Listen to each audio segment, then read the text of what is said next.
Uses of having in detail with examples. Fifth structure will be like this: having plus noun or pronoun plus state.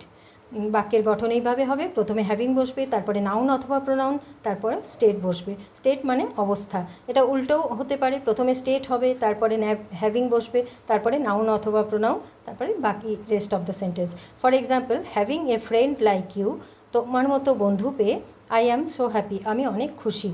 প্রথমে having বসেছে, তারপরে a friend হচ্ছে noun, তারপরে I am so happy এটা হচ্ছে state বা আমার অবস্থাটা। আই ওয়াজ ভেরি এক্সাইটেড, এই স্টেটটা প্রথমে চলে এলো।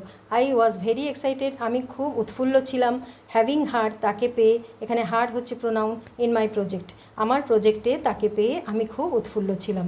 Having a job like this my life has been changed, এইরকম একটা জব পেয়ে বা কাজ পেয়ে আমার জীবনটা চেঞ্জ হয়ে গেছে, এটা হচ্ছে অবস্থা বা স্টেট।